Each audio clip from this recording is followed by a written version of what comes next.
Okay.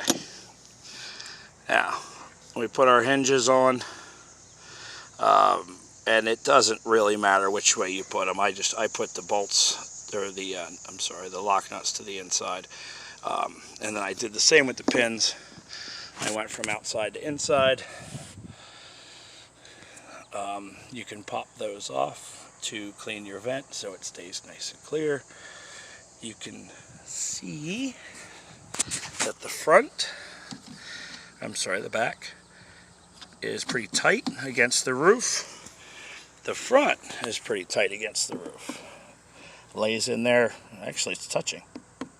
Now the sides are wherever you want them, because you can bend these up a little higher, or you can keep them low, depending on your application or what you want. If you have enough airflow. Now this is a bigger vent than the generic ones there. It has a little more space in it.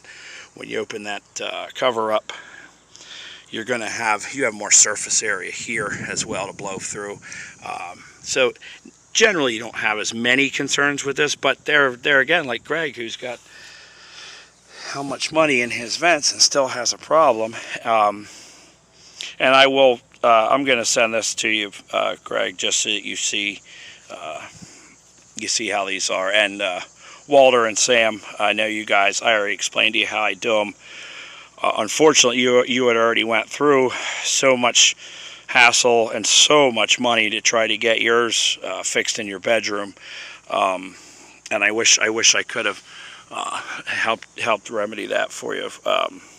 But I was able to get a fan installed on their travel trailer, which they use. Actually, we just saw them at an event recently, and that fan moves enough air to slam their door shut.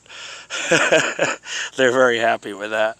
So this is there again. This method I've been asked about several times. You know how this method works and how we're able to move so much air through generic vents and generic fans. And this is. I mean, there's not much of a trick to it. It's just creating a venturi effect underneath of the vent cover, as it were. And it's not rocket science. It's just common sense engineering there.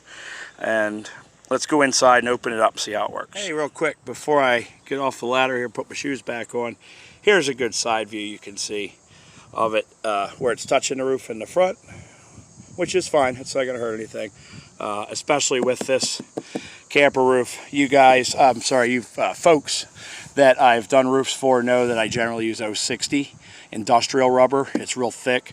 I had a piece of this set aside I forgot about to do this, specifically to do this camper. It's 090 bright white EPDM full synthetic. It was very, very difficult to work with. It's extremely heavy. It's like a tire tread. And someone asked me here recently, how come it's so filthy? There again, when we wash it off, it'll be bright white. The roof surface underneath of it was just coal black, and it got all over everything. And when I spread the rubber out up here, I had it on my hands and knees and my feet, and it got spread around the white rubber a bit. But a real quick wash with just some generic car wash will brighten it up beautifully, and it'll bead water forever. And like I said, it's an 090 EPDM. I don't know if you can see. I'm not going to climb all the way back up there, but on the other side you can see where it's printed on the roof there, 090. I don't know if you can see, there's a Tioga Walkabout Class C over there, and that's I believe that's also a Fleetwood, right around the same year as this one. And see how black the roof is?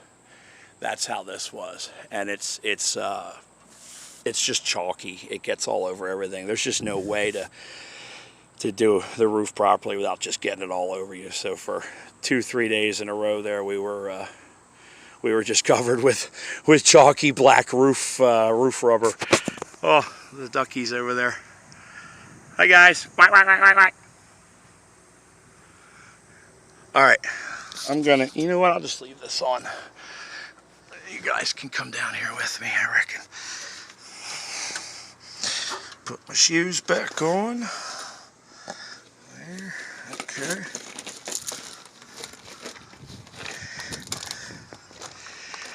I apologize, I'm a bit of a slop. You guys that have seen my rust repair videos already know that. I'm not very fancy. Okay, let's turn the mains on. We'll come back here and check our clearance. We still have nice light coming through. Lights up the bathroom a little bit. Check our clearance. We'll open her up. Yeah, and we get a good, I'd say it's a good 75% I'm getting out of that to open it. And this one's reversible. There it is on low. And this one, I don't even remember what the name brand is on this. It was a cheaper fan. And this is the kind when you close it, it'll shut itself off. So you can leave it on the setting that you use the most, and then when you open it, it works. When you close it, it doesn't.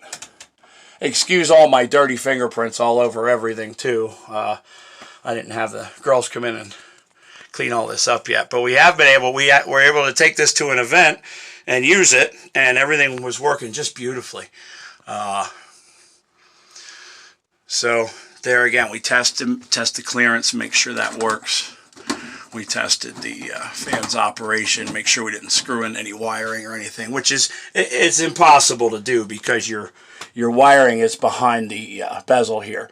We're screwed into the frame, which is actually over here. So yeah, you're not going to hit any wiring using the flange to screw this in. So we're going to leave that open. Now we can, if it rains, we have a storm or whatever, nothing's going to come through there. We'll just let it move air. And then we'll move on to this one. For the sake of not making a boring, repetitive video, I'll try to throw some more information at you when I'm mounting this one, just to kind of mix it up a little bit, maybe give you some more free tips. I know that I've seen, oh my God, probably 80 or maybe even 90 camper videos that are just tons of misinformation and just bad work. I mean, for lack of a better term, it's just kind of misinformed bad work. And I want to try to do a little better for you guys. I want to help you do a better job on your own camper, and maybe get to see a little bit of what we do here. And why. I always have an explanation for why I use the methods that I do, and most of it was trial and error, as some of it is just basic common sense. So I'm going to go grab this other vent. We'll bend the brackets and jump up there, and we'll lay this one out, and I'll try to give you guys a little more info as I'm up there mounting this one that maybe help some of the other things that you guys are doing on your roofs here to get you some more life out of your campers. All right, I was just live streaming with Greg, showing him what I had here so far. And he said, "Oh, hey, this is great," and he raised a very interesting point. His point said, if you bend these down low enough, he said they don't stick up off the roof any more than the original design does. Which is okay if your fan moves enough air through the vent cover on its own, then that's fine.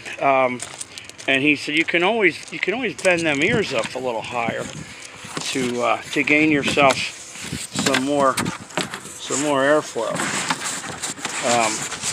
And he's right. You can unscrew it and gain more or less airflow. Or if you, in an extreme case, if you get some extreme weather and get a lot of splash coming up off your roof for whatever reason, you can bend them down lower to keep rain from bouncing in. But in my experience, I've been doing these vent covers this way for several years, and I get them pretty high. This one I did in the middle of this bounder's sitting pretty high. Like I said, it's a 1/4 inch, but probably closer to about 1/2 inch off the roof surface, and And I don't get any, I mean, even in a torrential downpour, thunder, lightning, driving, pouring rain, I'm not getting any splash coming in there, no mist or anything like that. Take my shoes off here. Yep, always take your shoes off.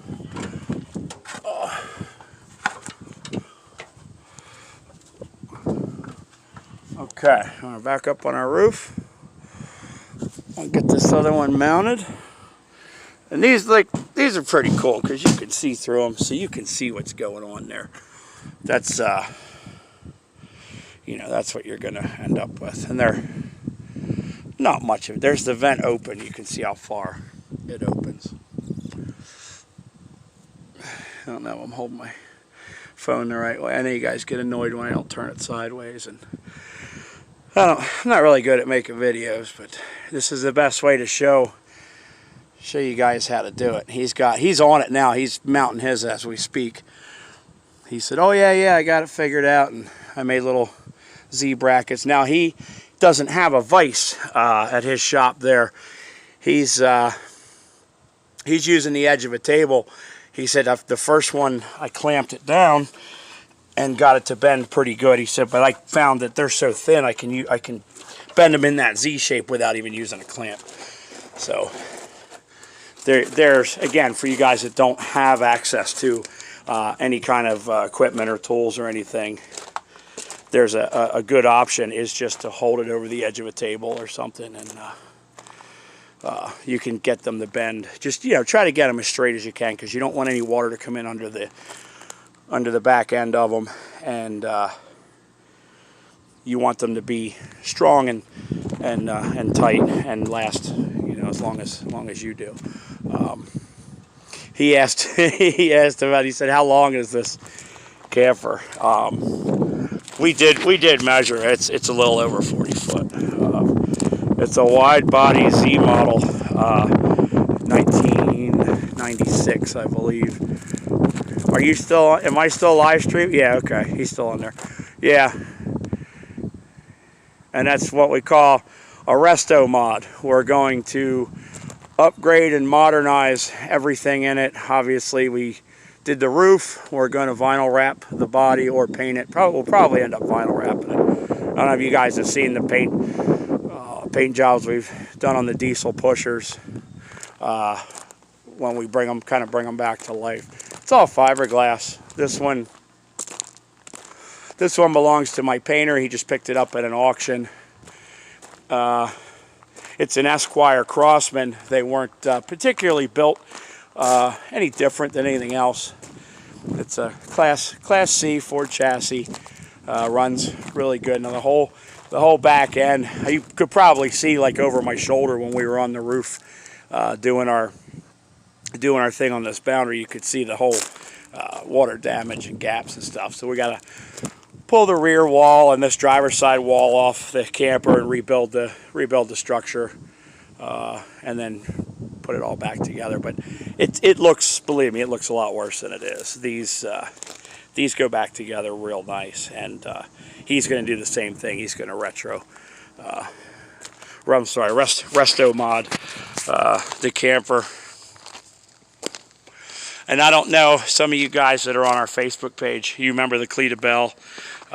He brought it back in. It's been across the country and back from a few years ago when we did the roof. He's got massive solar on this one. I think eight panels maybe. I don't remember. But yeah, we had Slow Sally do the custom graphics on it, and we put a roof and all the solar panels up there, and he's redoing the interior now, so he came in for a bunch of custom work. We're going to get him set up again, and then this is Jimmy's camper. Like I said, this is right around the same year as the Fleetwood Bounder. This is also made by Fleetwood. The Tiogas were all, I believe, were all Fleetwood models, and that has the same deal. It's a sandwich styrofoam roof. Luan, the rubber on them turns black. It becomes absorbent when it gets down to the black layer. So we're going to make a mess out of that. But now we'll make sure we give it back to him, that we get up there and scrub it down with some car wash and get it nice and shiny, bright white, and make sure the water's beating off of it. And he'll be happy with that. It'll live another 20 or 30 years. The rubber on that we're going to use. I have some 090 left. We're going to use on his for him. And that's I don't even know what that's 50 year rubber, maybe more. I have no idea. I won't live to see it ever fail. So you know, there again, there's just some common sense repair. You use better materials than the factory used. You want to get some life out of your camper, and we all do. You know, you guys spend a lot of money on these, or don't. You know, you get a good deal on one. You don't have to spend a lot of money on a camper to have something nice and get a lot of use out of it. Just when you fix it, just fix it right. You know, use better materials than the factory did. Okay, we're going to lay this one out same way. I'll do this one real quick since I hope I went in depth enough on this one. Greg says yes. He said, yep, I figured it out. He said he had to stretch his vent a lot wider than I had to stretch mine. You can see it's kind of flared out there at the bottom. I had to pull these out a little ways to meet up with my ears, but not much really. I basically just flared them out there. All right, we're going to lay this one out and put it in there, and if I think of any other tips or anything, I'll try to throw them in on this video so it's not just a big, long, boring vent cover video. Okay, how do they say that? Once again, for the people in the back. Greg, if I was more technologically evolved, I would be able to patch you in on this and show yours. He's got the super fancy snorkel style vents over his fans. Now, there again, his new toy hauler is a fifth wheel, and the living room, I'm sorry, two living room vents are too high to reach. So they're both remotes, and they're on the fancy snorkel style. He said this works for the snorkel style as well.